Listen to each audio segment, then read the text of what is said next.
Searching podcasts for Dave, and one more time.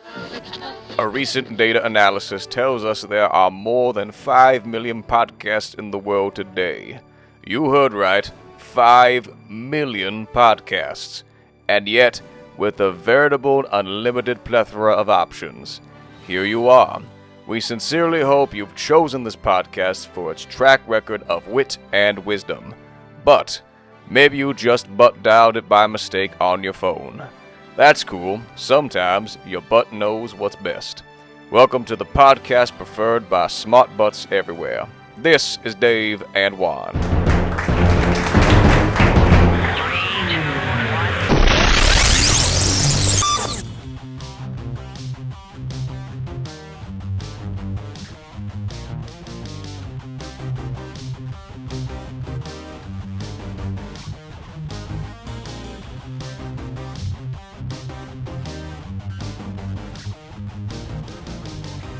And 3. Number 2. Almost always followed by 1. Woohoo! There you go. There you go. As the flashing, those of you that are watching on video, as it flashes in front of you, this is the part we say, hey, you know what? We say it every week. We mean it. America. Yeah, you're welcome, dude. You're welcome. A lot of gratitude ought to be thrown this way. And sit down. Thank you very much for the love and you're if you're showing not us. watching, you're missing It's Gray Day. I know. Yes, we didn't even coordinate. By the way, hi, everybody. How are you? I'm Dave. I'm Juan. And this is Dave and Juan. More time. Thank you kindly. I was actually talking to a good friend last night. We're watching some basketball games, and he randomly asked me, he said, man, you guys are up to like 100 and 100. You up to 110 yet on these fuck? I said, well, hang on. Pump the brakes. We're coming. I think we're 106 right now. So who knows? We should make 110. We'll see. Let's see what unless somebody signs us to a bigger contract. Unless we get a better offer, then you got to figure that stuff out. But I did read something a few weeks ago. I don't know if I mentioned it talking to you, that there are millions of podcasts now. Oh, I mean, God, literally. yeah. Okay, but something like 98%, 95%, like some crazy, never get past the third one. Yeah, because everybody, hey, man, I'll do a podcast. It always, exactly. Everybody thinks it's the same thing. Like, man, that's like back in the days of radio. Oh, man, I'd love to be on the radio. Hey, here's a true fact. It's not that hard. It's not that hard, at least to get your foot in the door. Now, it may be different now. I mean, I don't know exactly how the radio world.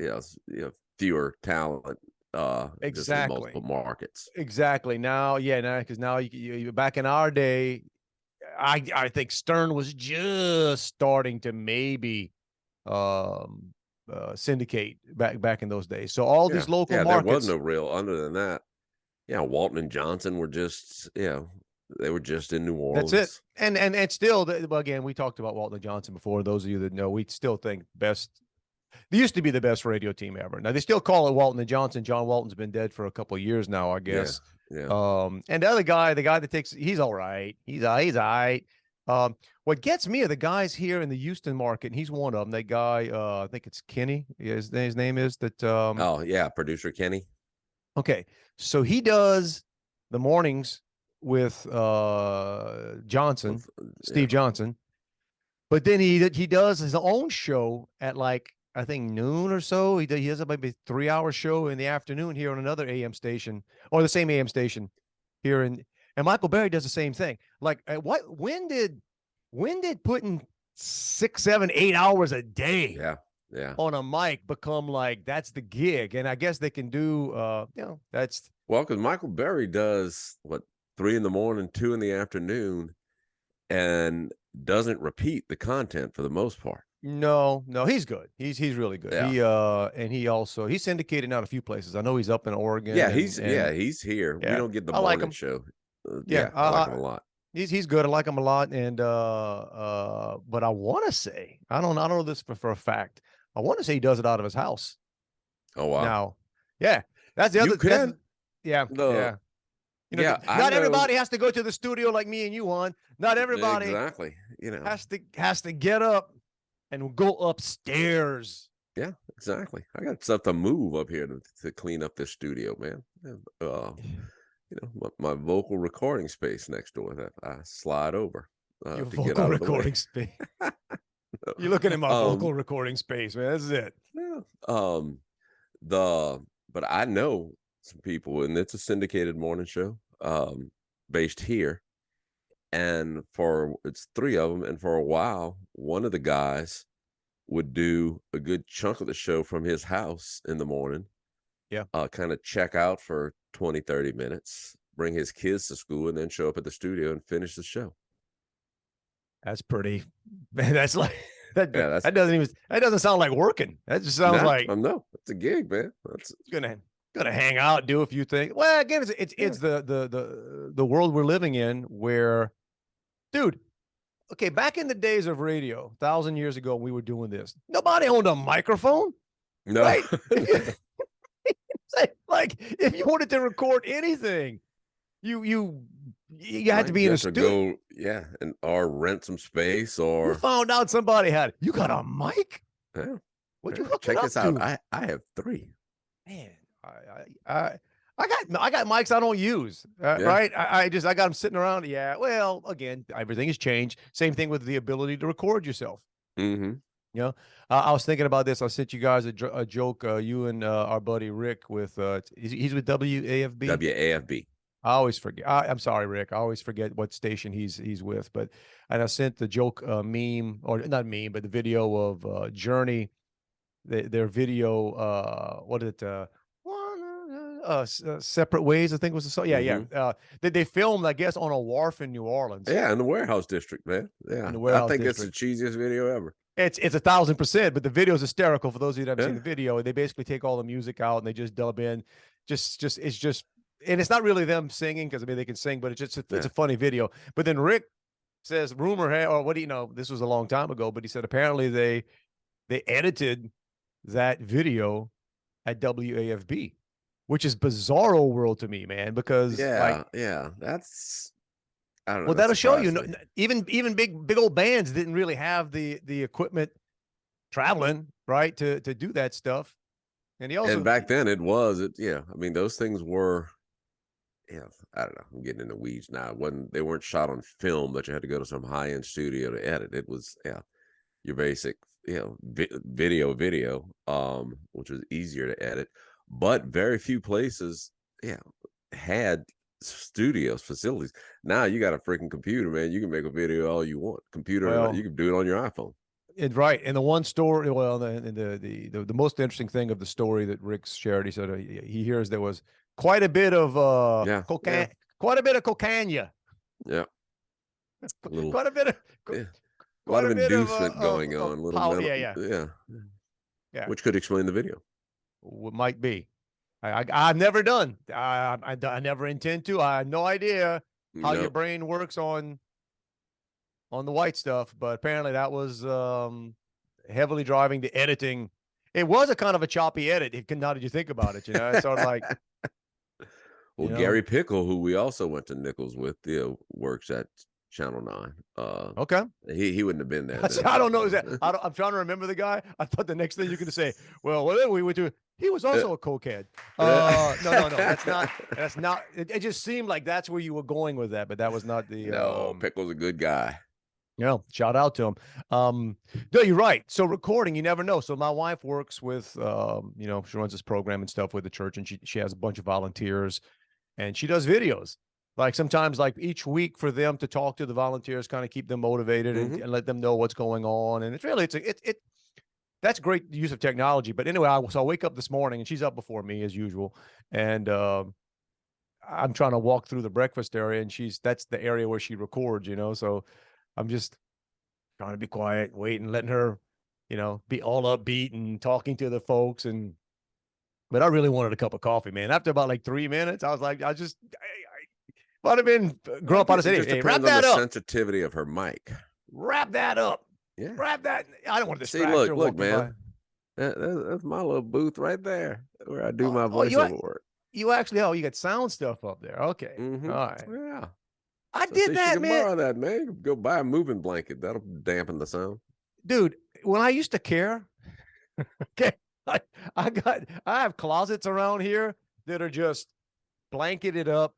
Dude, a clothes closet is one of the best places to record audio. Clothes closets are one of the best places to boy, I tell you what, this is scintillating stuff for somebody that's sitting down drinking a beer right now saying, you never know. There may be some good old boy having a beer on the back porch right now saying, bruh, I'm gonna start me a studio. That's what I'm gonna do. That's right. You can start your podcast.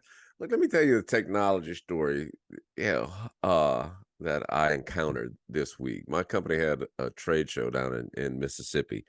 And you and I, we both talked to, that we like all types of music. We both really appreciate live music because of the performance factor and the,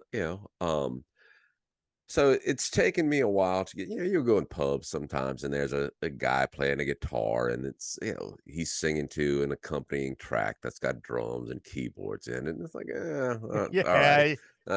right. Because it takes a lot of work. Yeah. It takes a lot of work to get accompaniment, right? So right. Yeah. It's karaoke with a guitar.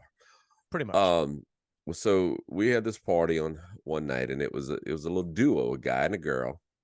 All right. And he had a guitar, and she had nothing.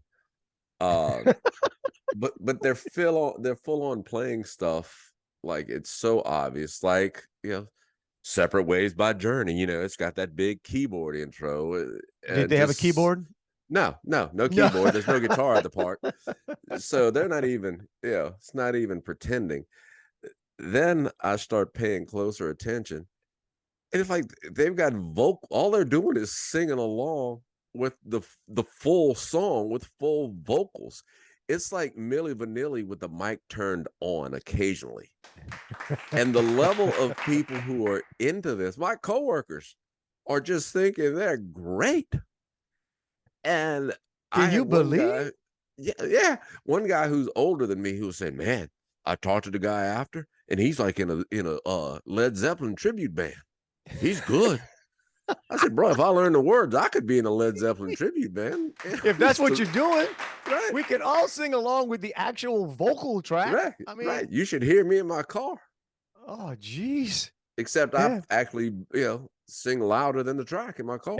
And if I can't hit the note, I'm just going to shut up and the tape's going to hit it for me. Right. That's what these guys do. And they get paid. It is annoying when, right. When you know how hard it is to do something right, and then somebody that does something that is just half, a half butt effort or just it goes to show you how much people they appreciate the pretense of live music more than they appreciate just a sound system. And you don't want to be the guy, or maybe you do. Let me rephrase that. You might like being the guy. Most people don't want to be the person. Like, look, man, if they're enjoying themselves. I told one or two people, let them enjoy themselves. This dude didn't singing When Doves Cry. Get over yourself. And then I said, all right, like I'm not going to prove the point. Just you go ahead along. Go ahead and enjoy yourself. Yeah. I don't know why I just thought of it. It's like so your daughter, I'm guessing your daughter, she did like competition for cheer, right? She ever did like dance? No. Okay. That's a different level. I have a niece that used to do that dance stuff, and I'm trying to think if it's only one. Yeah, it might be. We always kid about which recitals and which meets swim meets are brutal. Swim meets are tough. Dance recitals. That's a different level. Like when she was maybe 3 or 4, she did the dance recital thing. Oh, they're like hours. Oh, and this is how it works. Your kid is in 2 routines. Mm-hmm. Number 17 and number 182. And people think you're joking. 182, maybe a small, maybe a stretch, but let me tell you something. There's a whole lot of dancing by a whole lot of little kids that you don't know in between. And you wonder, like, at what point is being polite and you don't want to be there? Like, right. And I used to be, so it wasn't, we had boys and we didn't have dancing, but so we had music. So we would have it at, and it's one of those things, man, when it's your kid, dude, it's the you're all nervous, you're watching this stuff, but like in between, and you don't want to be too much of a critic, you know. I mean, you're like, that kid could have practiced some more. I mean, that's just Yeah, apparently anybody could be here. can't believe I'm well, the guys that my son played with here, the music, well, they were pretty smart, and they were good. They were younger guys who, you know, that's their gig. They want to play music on the side. Some of them, they all taught lessons, mostly guitar and stuff, but they could all play drums, bass, guitar. I mean, they were talented guys. So when they played, so these kids would have like a backup band, and so no recorded stuff. So I mean, this was legit musicians. And dude, it was funny because at the time, and you kind of miss these things. My kid was probably, I don't know, I mean, 10, 11, 12, and he was all right. I mean, he was good for his age. He could, you know, he was advanced for his age, being able to play the stuff he played. But the backup band was sick, right? I mean, you had like guys in their lower 20s, legit playing in bands, backing them up and doing the vocals, like live vocals. You know, I'd be like, oh, all right, that stuff was kind of cool. That was sort of like watching a band that your kid just happened to be. Yeah. You know. My son, my oldest son, he's 30, and when he was in the 6th grade, they have the talent show at school, and he's the one that's big in playing music. He played Irish by the Goo Goo Dolls. Oh yeah. And figured out there was some alternative tuning to the guitar to make it sound right. As a 6th grader. So I said, all right, man, that's impressive. What are we talking about? Then you get the other kids who get up there and, you know, do magic tricks. Yeah, depends how good the magic trick is. Yeah. I mean, come on. That'd be like when we get we'd have these recitals, and it was never, you never knew what you were going to get. It's like a box of chocolates, right? You never know what you're going to get because it all depended on the scheduling, whether or not sometimes you'd look into it. You just happened that your kid was on the same schedule where some pretty good musicians, and you get to see some pretty talented kids do some stuff. And then sometimes we got a bunch of 7-year-old piano players. Awesome. This is going to be so much fun. And yeah, you kind of just sit and grin and bear it. It was back in the days too. You recording. It was a brief. It's funny. You think about technology, the brief time where we had iPad. We each had some iPads. We were recording stuff on an iPad, right? Because there was a brief time where the recording on an iPad was better than on the phones, right? So, you know, you standing there holding up a freaking iPad, hoping the people behind you weren't trying to see. Yeah, if they were trying to see, they can just look at the screen. There you go. Yeah. Well, watch this. But I miss those times. It was annoying, but you kind of look back and go, oh, yeah. Then you wonder if you're going to do that with your grandkids. Well, I don't know. We'll see. No, I doubt it. You know. Yeah, but not the nature child. Yeah, true. She'll be playing the guitar on strings on a string on a stick. Homemade stuff. You never know. So nature boy. Another thing we had at that trade show, so we had a party with an actual live band. So we had to wear costumes for. But you ever go to a place, and I think we all know the people who really aren't good dancers or just drunk dancers, yet everyone eggs them on so that they think they're really good, and they become the entertainment. We had a couple of people like that, just totally drunk dancers. On totally there dancing some Beyonce song. God, a Beyonce song. Yeah. It was played live by a really good band. Not Beyonce. But so people are like getting around her in a circle, and she just out there shaking it, and it was a 1920s theme, so she had like that flapper dress on and the fringes, and it was the most embarrassing thing. Was this a co-worker of yours? No, this was a vendor of ours. A vendor.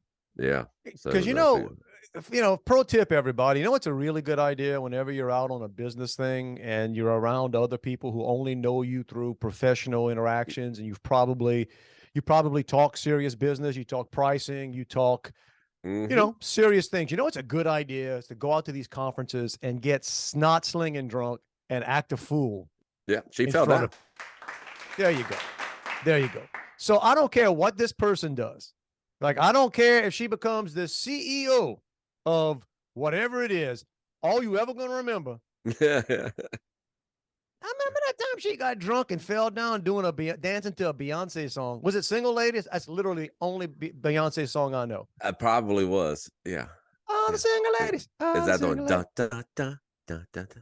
Yeah, I think they've got. Put your Yeah, hands it's a up. lot of single. Yeah, that was it. I don't, dude. And those of you who are missing the visual at home, I don't know. You doing that move? It's like yeah, it was sort of like it's actually a good video. I mean, it's very simple, very, and if you find it, there's an back when Saturday Night Live used to be funny. What's his face? Well, Justin Timberlake was on, and who's the guy that does Brooklyn 999? Andy Samberg, I think is. Oh, okay. Yeah. Anyway, they did a skit with I guess Beyonce was either the host or maybe the musical guest or whatever she was, but they did a skit where they were the background dancers for single. It was fantastic. That was yeah. Justin Timberlake's brought some of the the only funny stuff to Saturday Night Live in decades, so he's good on that. Still think he's amazingly overrated, but that's okay. I mean, I'll give him that. I'll give him that. A while ago too, we're talking about, again, it's a lot of our stuff is, man, back in the day, times were different. So you got a daughter now doing college prep stuff or thinking, but what is she a sophomore? Yeah, she's just 15. Man, okay, the fact that they can take ACT test as a sophomore doesn't count. It's just by the way, I can't hear you right now because Siri is telling me what the ACT test is. I'm going to say, man, I think it's these headsets that see. So anyway, so it's just a practice test, so they don't actually. It doesn't count. But she did prep stuff before taking it, right? Yeah, it's part of school. This is what I don't know. I'm gonna go crazy. I understand why it's done. I understand what's going on. And everybody's goal. Sometimes I don't, because a lot of schools now seems to be the trend that they don't even count anything. I don't even know. Well, yeah, we talked about that. I have no idea. They're just saying, yeah, no, we can't count this stuff anymore. But in the sane world, all right, in the sane world, which is shrinking, by the way. I used to say the sane world was but now I think there's mostly insanity out there. But that counts. It's supposed to be. It's an aptitude test, right? It's and it's not supposed to be, even though I guess they've been doing it forever. It's not supposed to be what you prep for. Like, you're not supposed to be like studying for an ACT test like you're studying for a calculus exam, right? Mm-hmm. But that's what they do. And we joked about that when you took yours back of course you were a little more degenerate than most of us. I fact you were old enough to be in the club. What's that about? No, I was 17. That's true. It was 18. That wasn't legal. You could just get in. A lot of times you could just get in the foundry if you sweet talk the old lady at the door. Okay. But yeah, so I went out the night before. I pulled the big double deuces on it in 22 and was darn satisfied. I didn't need another one. That's a guy that's not looking for an academic scholarship. That's a guy. I talked last week. I had the vocational rehabilitation. That's right. That's a guy. That's a guy who had the success story coming from club feet. Forrest Gump is going to get into school teaching karate on a disability. Yep, that's right. Hey, man. Work in the system. Yeah. We didn't prep for anything. I didn't. Nothing. Like, Go ahead, hit your score, man. Tell us what you made. I don't like putting that out there because it seems, what I'm saying, it's just like, it is what it is. I shows you what the standards were. So I got a 29. All right. So I got on the first time I took it. And the thing is, dude, I went into that test. I didn't even know what it was going to look like. I didn't know how many sections there were. Like you're talking zero prep. Pretty sure I drove myself to Thibodeau, which in those days was probably the hardest part of taking the ACT to me. was driving to Thibodeau by myself and parking at Nickel State, and I'm pretty sure that's how it happened. Yeah, finding Yeah, we did take it Peltier. at Nichols. I Yeah, took we it at took it at Nichols. Nichols. Yeah, we took it in Peltier Auditorium, I believe. If I right? Yeah, And I I'm remember, pretty sure. and they gave you, I brought my pencils, I got my pencils, and they gave you the test, and I forget how many. This is how fancy it is now, or at least maybe just the school where my kids have attended. She didn't even have to bring extra pencils. What? They provided the pencils.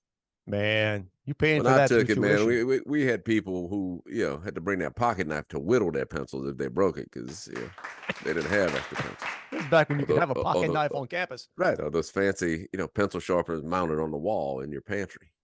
You know what's funny too, man, and God bless America, because looking back now, I want to say everybody took the test, right?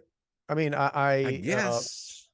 but and don't get me wrong, because again, I don't want to go down this rabbit trail about. I don't know. There's no way everybody I went to high school took that test. A lot of people did, though. I mean, a lot of people did. But you'd be sitting in that room sometimes. I mean, I remember sitting there looking around, and some of the I'm like, man, what you don't even like? What are you doing? Like, you can just tell some people are just like, Abacadabra. Man, I told you I have a son that did something like that on a. It wasn't an ACT, but it was a standardized test they gave him, and it was a private school. We were paying a jackload of money for him to go to, and that's just how we've always been dealing with, man. We made the mistake of telling him, no, you don't get a grade on this. It doesn't count for a grade, but the school needs it for their accreditation or whatever it is. Man, they never should have told him it doesn't count for a grade, because after that, they can talk all they want about how important it is to do your best. Man, he just went randomly. He just filled in. Yeah, that's we should have known we were dealing with a different mindset. Yeah. When it's like, I know you think this is important. Let me show you how unimportant this is to me. Yeah, it's important to you. That's right. I don't care. But yeah, so we didn't prep for any of that stuff. But I didn't know, man. Listen, so and here's, by the way, I'm not gonna give the guy's name, and rest in peace. And I'm sure he's long. You don't know for sure, but if you were a betting man. I'm a betting man. This guy's long dead. Because I don't think he was that young when I was in high school. And bro, it's been a long time since I've been in high school. So we had maybe the worst. I don't want to phrase this because I don't want to talk ill of the deceased, but may have been a good guy. Let me do all the precept. May have been a good dude. May have been kind of guy you want to play Pedro with, have a beer. May have been the kind of guy you want to go to the camp with. I could have been a God-fearing, church-going, pillar of the community guy, whatever, the counselor, our high school counselor. That dude was so bad at his job. So bad at his job.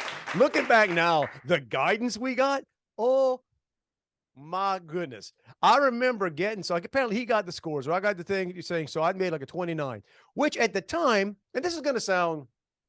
No, that was massively high. Listen, because they changed the scores. Exactly. Right. Like I've had other people now, and at first a buddy of mine years later said, no, dude, he always said, you need to add like 2 or 3 points to whatever score you got back in the day, because the way they changed it. And that always sounded to me like what losers say, No, but still, and they've changed the standards as well, because with a 22, I could have got in. I could have got into Harvard. No, 100%. But any state school I wanted, I could. Well, here's how I knew that. I guess it was okay, because in our class, there was, I don't know, 300 something. I don't know how many people in our class, and me and a young lady scored. That's it. They were the highest scores in were that. So I figured, our counselor, right? Normally, if you got a student that has, oh wow, this is where you come in and say, hey, you need to apply here. You're going to get a scholarship here. You're going to get a scholarship here, right? That's what a freaking counselor Here's supposed to be how you doing. apply. Here's some different scholarships that you may not know of. You You know apply what for this guy this. tells me? You know what? You need to maybe study some more. I bet you can get it 30. That was literally the only feedback I got from this guy. And if you get a 30, you get a T-shirt. Maybe so, right? It'd be like being part of the South Lafourche High School 300 Club, man. That was like, that was anybody could bench 300 pounds. I'm making this up. They gave him a shirt. You gotta. I'm not making this up. Were you part of that club, Dave? Dude, I couldn't leg lift 300 pounds. Man, I weighed about a $145, man. But so shout out to, I think Scott Pierce. I think Scott Pierce had a 300 club. He's out there somewhere. Probably still rocking that shirt.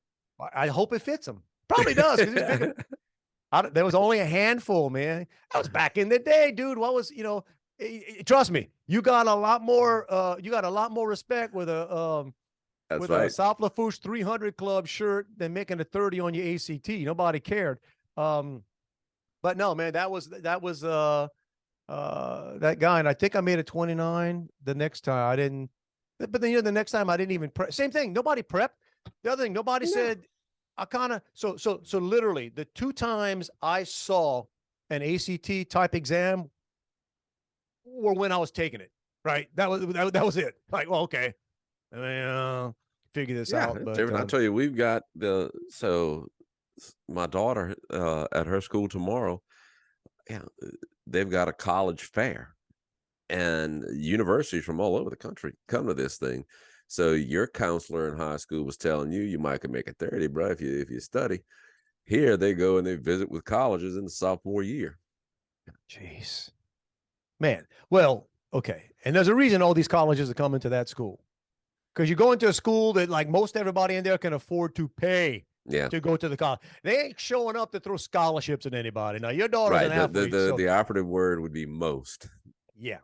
And, I'm the one who makes the term, makes them use most as opposed to all. Dude, somebody got to bring down the average.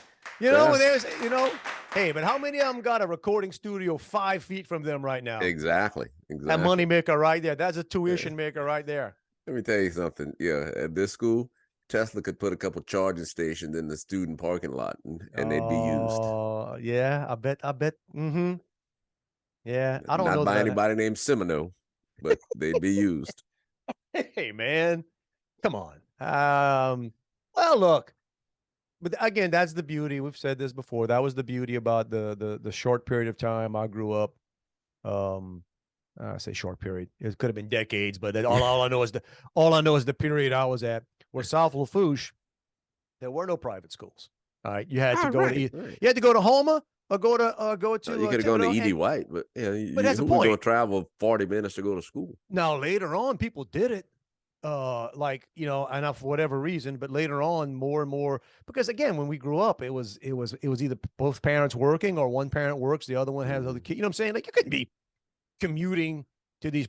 So the fact that we were, that's the melting pot. Like you went to a high school that had, right, every socioeconomic, and every kid in your neighborhood went there. I bet there's 10 different high schools represented in my neighborhood right now. I know exactly. And there are pluses and minuses with all that stuff. But yeah, we're talking about the cars in the driveway, man. I had so many friends with Corvettes. I mean, dude, I don't know that I could, I don't know that I'd feel comfortable parting up the money for a Corvette right now. I remember your classmate who used to come to Nichols in a Lamborghini. Hey, or was man, it a Ferrari? It was a Ferrari. Ferrari Joe. Good guy. He's a representative now, man. Shout out. Doing the people's work, man. Yeah, that guy was always, I like it. I always like Joe. He's a scary, smart dude. But I don't think he's driving the, I don't think. He might still own it. I don't know, but I would. Heck yeah. You ain't paying notes on that. Keep that. Nah. Let me tell you something. If I could find a 1983 Celica GTS that I had for 6 months before I wrecked it and fractured my skull, I'd take that baby. I've said this before. 1969 Plymouth Fury 3, bro. The green one. Man, I'd like. Now, granted, you talk about it may be one of the most unsafe cars to ever be on the road, only because it's so big, right? So heavy. And back in those days, there weren't a whole bunch of safety stuff. I want to say, Yeah, but I bet it could take a hit. oh, it could take one and give one. And thankfully I never did. Thankfully I never did that. But yeah, ever told you the story? I almost went in the bayou messing around. Mm-mm. I wasn't even being that much of a daredevil, just being a couillon. I still remember, it's funny. So this was in probably 82. And I only know that because I was a junior. I want to say it was basketball practice or in between. I don't know.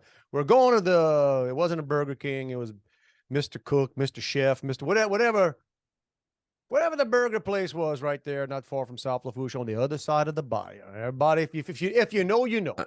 I think it was Burger Chef. Whichever one it was. And I'm by myself, and I got a friend of mine. I forget who's behind me. We're driving, and but I'm in my car by myself, and I don't know why I decided to kind of be like, look, kind of funny, like I was going to swerve a little bit to the left, swerve a little bit to the right, like make the car kind of go back and forth, in the lane, not crossing over a lane, but just going to be a little clowning. Well, I don't know if it came in the manual. I didn't read the manual. The car wasn't new when I got it, but they probably would have said, hey, you are driving something that weighs about 2.5 tons. It's got okay suspension, not fantastic suspension. This Probably is not they a have like sport, rack and pinion steering or anti-lock brakes. not a sports car. It's not a sports car. So, man, once you got the weight of that car sort of going left, and then you kind of like clown around and cut back right, bro, it starts banking, and then it's overcompensating and under. You overcorrected. Man, for about it might have been 5 seconds, might have been 10 seconds, probably closer to 5 seconds. But I swear to you, I remember it like it was yesterday. Like it had been like being on a like almost falling off a cliff where you're like, oh, and I don't, God help me, because I think I probably, when I was correcting, like I said, I saw the bite. I saw like there was one point where I had this land barge I was driving. I know if we continue on this path, I'm going in the bayou and back, and man, finally got it. I didn't even know if I had the stomach to eat after that. Forget Mr. Cook. And the weirdest thing was, my friend that was following me was probably looking at something else. He didn't even notice. He couldn't appreciate the ability it took you to correct out of that, that slide. I almost put, man, that'd have been terrible, because that'd have been, my mom and dad would have been, well, that's where that car's staying. I may have talked about this before. My friend Tommy, who I've talked about before, he was the one who used to drive the bus for Nichols.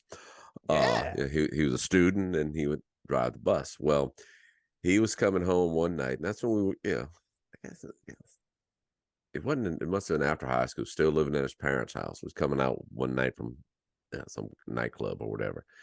And he picked up a guy that we went to high school with who was hitchhiking. That's always a good move. That is always a good move. But thought he was gonna, so I just picked him up, and so decided he was gonna scare the guy. There's a guy who is Dr. Turner. I think he was a chiropractor, and he was coming down Highway 1. So his clinic was on the levee side. He had a big old house across the street from across from the levee, but had a big brick pylon sign in his yard for the chiropractic clinic. Gotcha. So Tommy decides he's going to scare this guy. He didn't have, he was a doctor, even though he was just a chiropractor doctor. So he didn't have a ditch. So he had his yard was smooth all the way to the road. So Tommy hits the side of the road to cut through this guy's yard, then cuts back like what you were talking about and loses it. And the car starts sliding and does a total drift into this brick pylon sign. Nice. Well, I say nice. Yeah. The hitchhiker got out at that point. And I'll walk it. I'll walk it the rest of the way, guys. Thank you. And Tommy had to go home and wake up his parents like at 2 or 3 in the morning and let them know what happened because he didn't stop at the sign, So I think he had to go the next day, let the guy know what happened at the sign. Oh, so the car still rolled. It probably shouldn't have, but it did. Yeah, we don't recommend these things, kids. No, my keep wife it straight on the road. My wife throws that at me all the time, and I was not nearly. We all got stories, right? We all have stories of, okay, this is where we were stupid. These are some of the things we did that were not bright, but there was always a next level, right? Like I always, and then drinking ages were different then, and by the time you're knocking on 17, you probably shouldn't be. Ages, attitudes. It was all, people would work, guys I graduated with, or some of them that, got the GED, whatever. These guys were working offshore yeah. at 18 and 19 years old, man. We got kids now. Well, mine, God love them. They're going to either go to school, don't go to school, get a, but I mean, right. It was accelerated. And then our grandparents were even more accelerated than that. They were growing and killing their own food at 12 and 13 and 14. Like I said, when my daughter didn't want to learn to drive when she was 12, I said, when I was 12, I was teaching my 10-year-old friends how to drive. What's the deal? Man, right? So, but you always had those. And you look back now and you almost don't even want to share those stories because it's not like you ever end up in these situations where you were sort of being responsible, and you probably put yourself in a position where this is not a great place to be, but I am the more responsible of the two people in the car. Right. I shouldn't have been driving, but I was better off than he was. I'll call the guy out. He's a friend. I haven't seen him in forever, but my boy Corey, call him Seal. He's an attorney now and other things.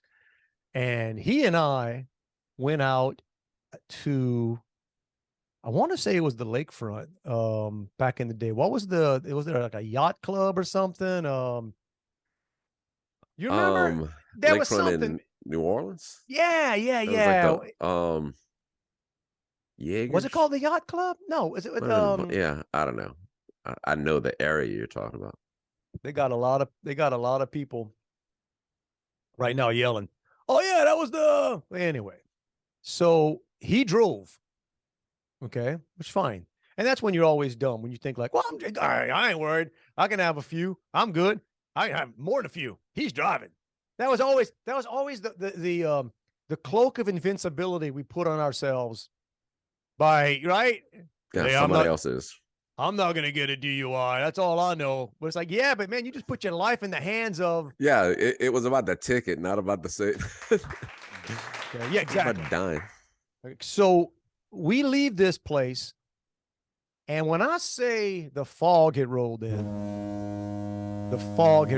So, I mean, visibility was, and you would think, oh, maybe that's just because it's near the lake. No, I'm talking visibility all the way to West 93rd Street and Cutoff, man. I don't think the visibility ever got above 20 yards, 25 yards. One of those times where you would lean into the windshield so you could see better.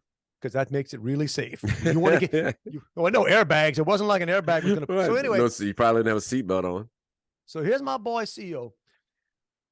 He is obviously, but this is how you know. Okay, we were probably in college, maybe just out of college. This is when you know your friend is right. When you're the one going, I can't. I don't even know. There's no GPS. I am not a New Orleans driver. I am not so I just need this guy to stay conscious long enough to get me to the Bayou. At least get me to 90, but at least get me to 90. And somehow that's when, guardian angels are on, extra dude. They're on overtime that night. And I remember driving and it seemed like it took forever. I mean, coming down 90 you can't see the road. Literally guessing when I got to the part of, I think I'm coming up on 308, right? I think I'm coming up because it's probably 2 a.m. You can't see anything. And the Bayou probably had fog on it. Oh, yeah, I'm telling you, dude, there was no visibility to my house. Okay. So I drive and I finally figured out, okay, I'm on 308. Now, those of you that haven't driven, I don't know, it's not good now. It was worse then. Ain't no lights. Right. Not a light, forget the reflectors in the middle of the road. And my boy CEO was unconscious from the time I got to 90. He's just out. And at this point, again, thankfully, I don't think I'd had that many, and I had the adrenaline, right? Of course, you start working on me. Well, what am I going to tell a cop if a cop pulls me over, right? Hey, I know this looks weird. My passed out friend, right? Yeah. We weren't drinking or anything. But I've had none. I'm the designated. They didn't even have designated drivers back then. No. Wasn't even a term. But I finally got back to my house, and he probably lived about 1.5 miles up the road. We went in his car, and I parked the car in the street in front of my house. I woke him up. I ain't bringing him home. It was like, hang on, bro. You've been sleeping the last almost 2 hours while we crawled. And right. Yeah. Cause once you got to that finish line, you were done. So I got home. All right. Hey man, it's been real. Go home when you want to go home. I didn't even say come inside. I mean, like, sleep in the car, bro. I don't know. And how you had to do the, wake up your mom when you come back in. Well, hey, we're back. Oh, good. You have a good time. Yeah. I think Corey's sleeping in the front yard, but too foggy for him to make it home. Yeah, really. I just drove back from New Orleans, but I think he's going to sleep it off before trying to take the 1.5 miles back up LA one right here. Yeah. So no, we actually we passed his house on the way in, but I had to get home. Right. That was so yeah, you take that with a grain of salt when your kids do stuff and you go like, that's so stupid. I can't believe you did that. Oh, well, yeah, all right. Did a few less than from your stupidity. Well, that's right. A few less than but there you go.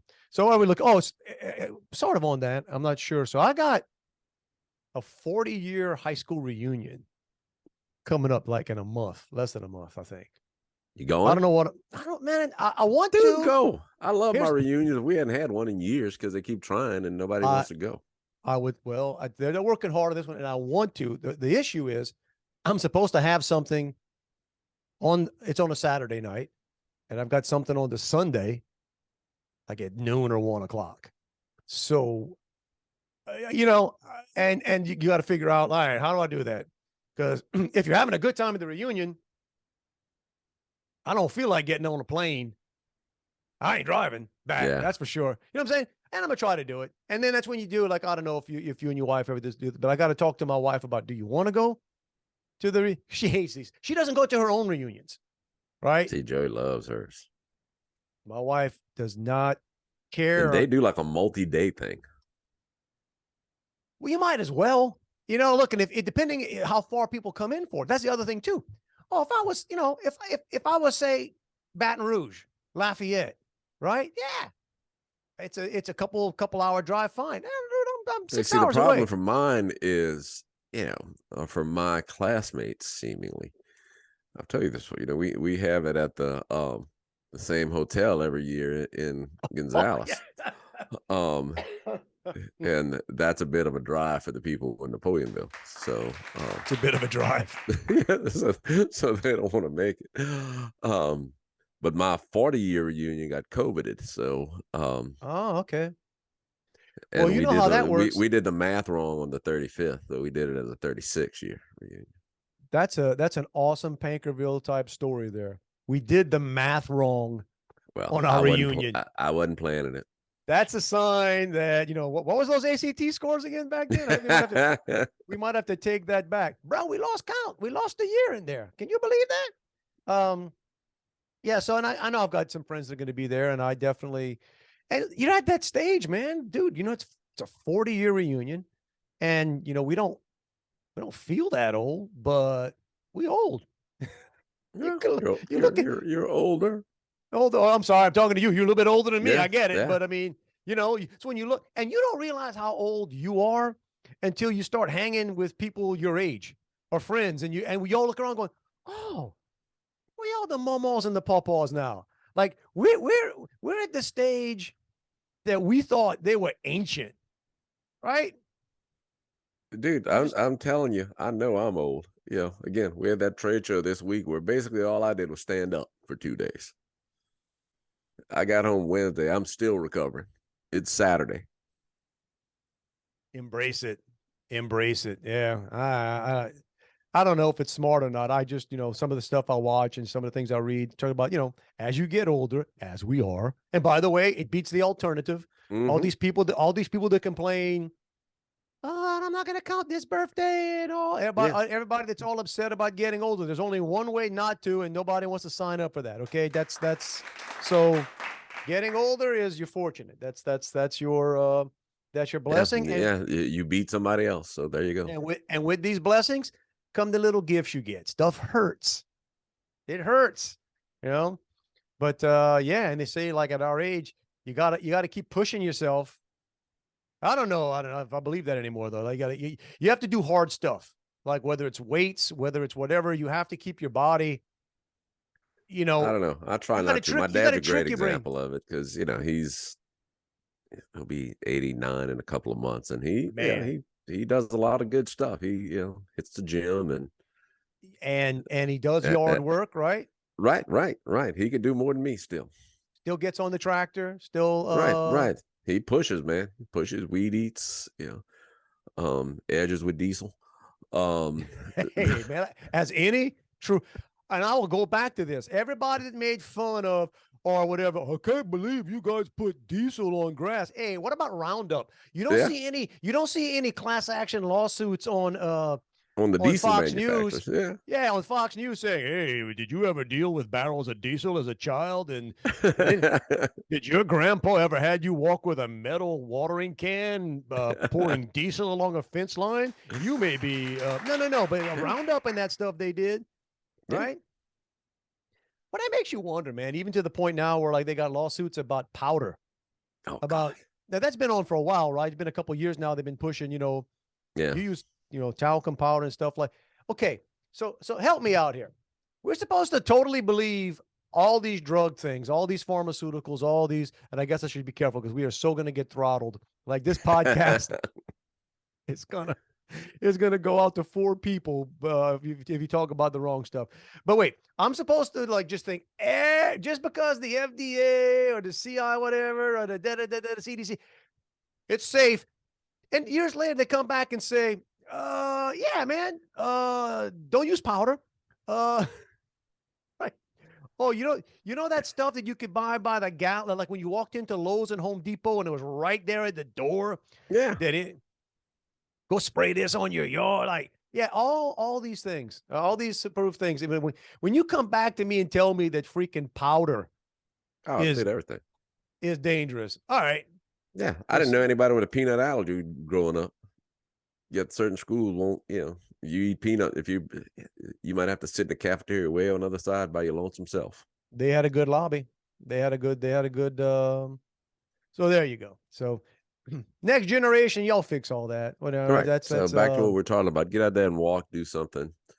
Yeah. Don't be like me and take 4 days to recover from standing up for a couple hours. Man, look, I could see getting there. I tell that to my sons all the time. Well, not as much now because they don't complain about it, but dude, and it's funny. Even like I belong to a gym only because I was listening to something the other day. This guy had some good lines about sort of, I don't want to call them life hacks, but it's stuff you have to do to trick yourself into doing what you're supposed to do or like, right. And I pay for a gym membership only because I get annoyed. Like if I don't go for a while, because it's not cheap, like, man. Right. You're wasting the money.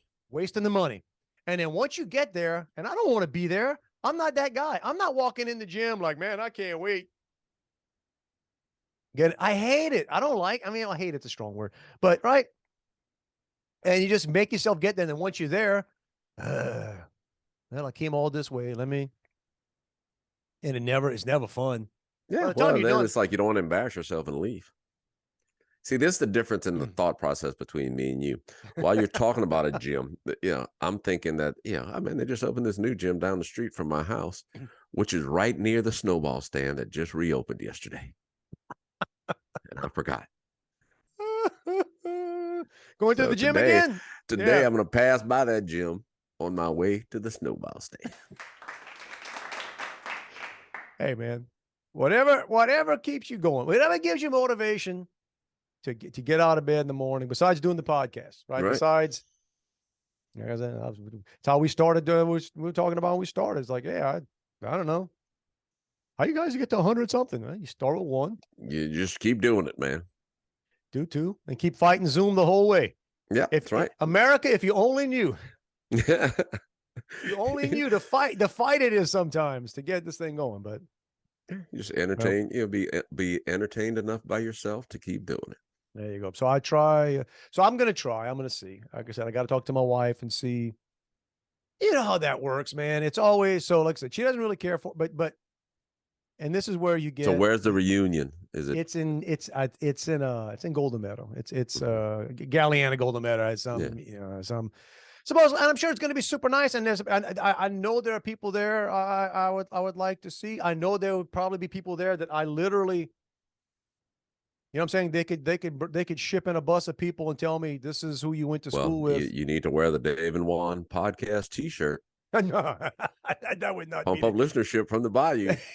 That's fine. That's okay. That's but so we'll see. And then because. Again, so your wife's the one that likes to do these things, and my wife is not a big fan of it. But she likes to do hers. I'm not telling you she likes to do mine. Oh, okay. Well, you guys can't even count. You guys do wrong years. I mean, I can see how she might not want to be associated with that crew, right? Well, this is a graduating class that couldn't even do the math to do that. Yeah, I get it. But so and so there are people. Excuse me. I'm sort of choking up, Juan. There are people that I know 40 years ago that if you'd have given me a quiz, I wouldn't have known they graduated. But like, I promise you, we didn't have a small class. It was a pretty big class. And dude, that is in no way, shape, or form. That's not arrogant. That's not, all the things stuck up, man. I was a nerd. I was not, I had some friends, but we didn't do stuff as the class. Right. And also, again, we talk about, we grew up in a small area, relatively speaking, not a densely populated area. So, I mean, I had one high school in my parish. So just because I went to high school with you doesn't mean I lived anywhere near you, relatively speaking.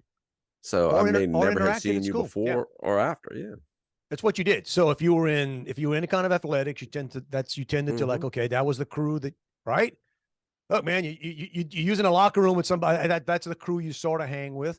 We said this before. We had Jock Hall, Band Hall, my favorite, Head Hall. That was always, and they called it Head Hall. A lot of flannel. So if the police wanted to bring the sniffing dogs in, dude, it was a relatively small trip. No lie. 1980. I know 83 is when I graduated. I have no idea how long before or how long after. But if you walked in and you said to anybody there, "Hey, where's Head Hall?" They could give you directions to Head Hall. That was a place. That was a spot. That was a lifestyle, right?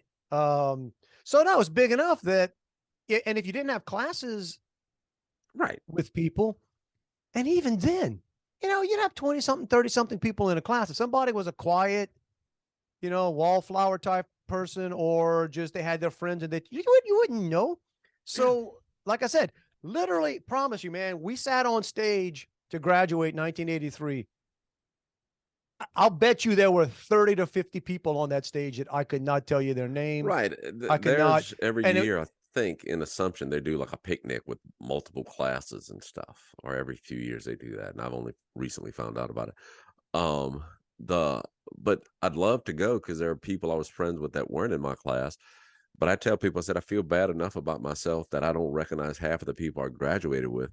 Now I'm going to expand that group of people I don't know, even though I was in school with you for 3 years. I think at this point, you're so far along the way, Yeah. man. I mean, like I see that now, like on Facebook. I see people on Facebook, and I'm like, I don't even recognize. Like I know who they are, and I remember, and I'm like, what? Is it really like a body double? What is that? Is that But again, dude, you throw. I don't care. Hey, youngins out there, they may be listening to this. I don't care who you are. Throw 40 years on your butt. Think like, look hard in the mirror. Get back to me in 40 years. Let's see what's going on. That's right, man.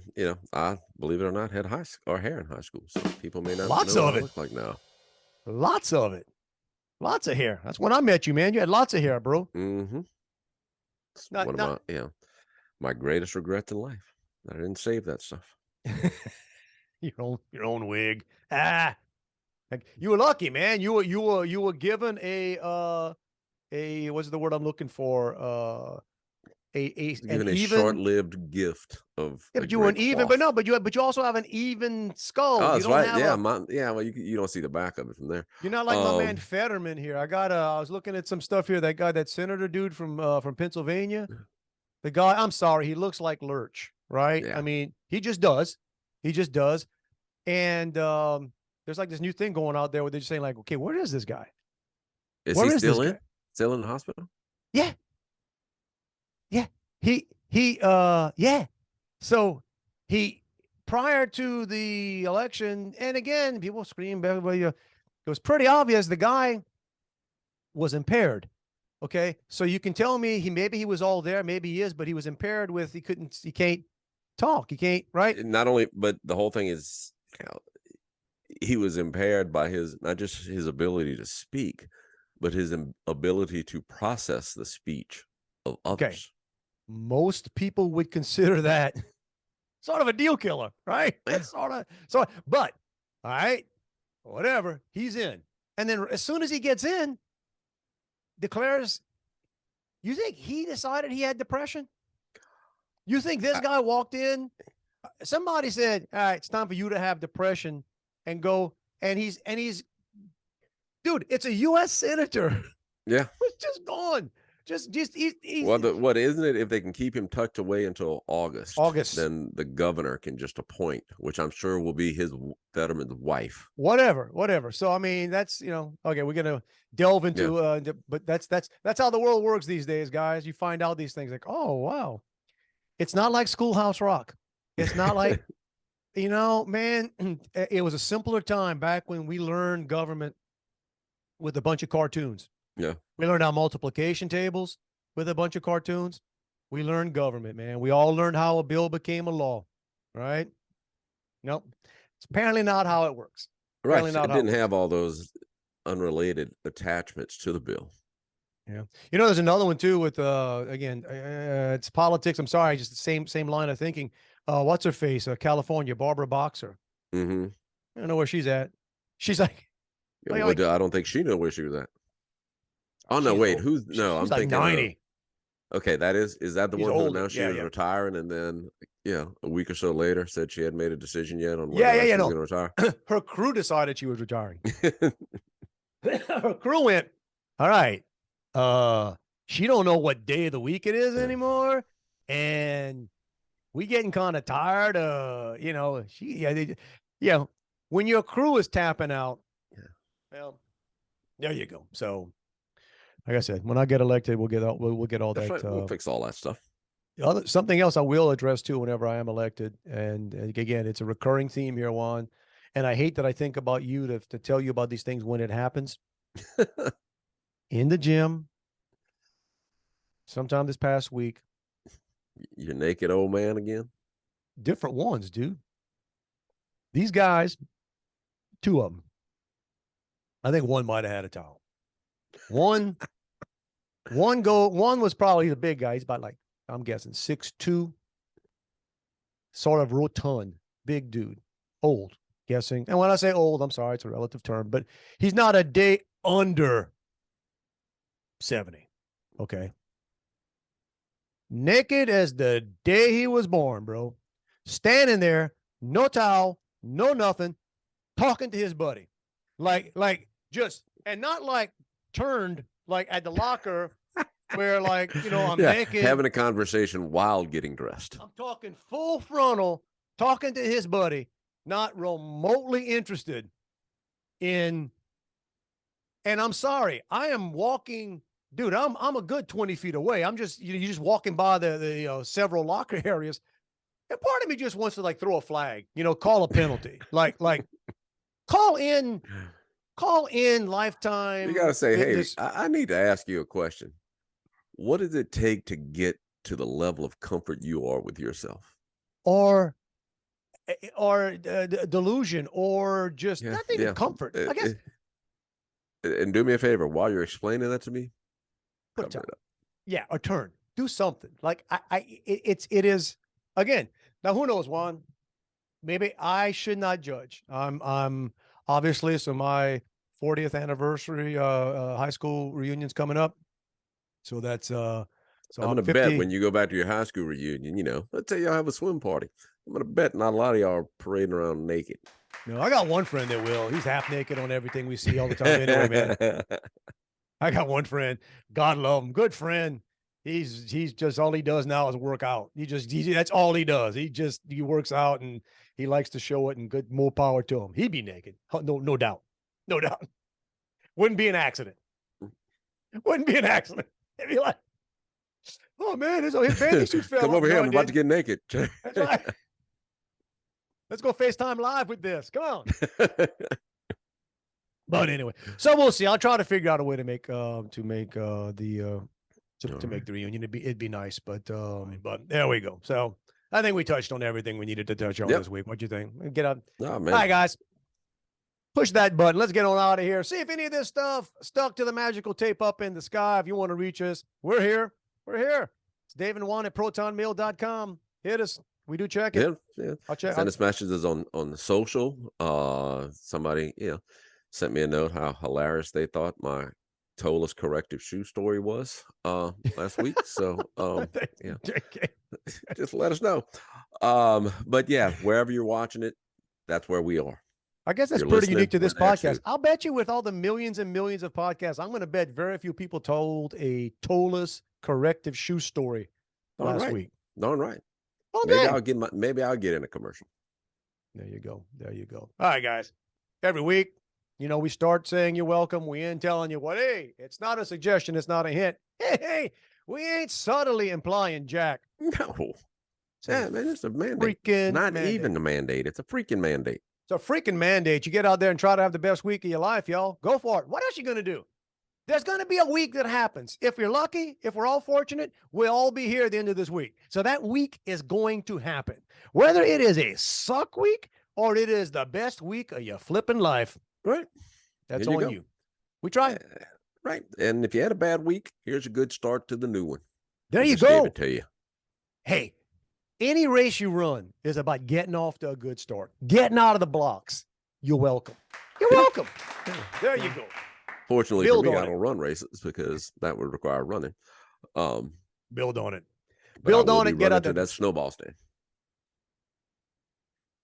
That's such a Juan story. There's a gym, but there's a snowball stand next to it too. That's right. More importantly. Hey, they go. How are they with the sauce? They put some good sauce on there. Oh, right. The ice is so fine. Fine ice, but they're not shish with the sauce, right? No, no, man. There's nothing worse than a snowball place that shish with the sauce, bro. Put that on there.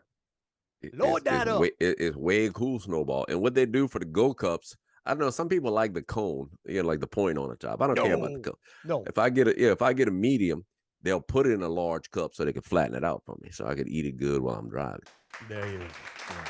I may go find a snowball stand too today. So there you go. Juan's got big plans today. Big plans today. All right, everybody. We're gonna get on out of here. Wishing you the best one. Love you, bro. Back at you, dude. So yeah, my company's 100 years old, so the theme was 1923.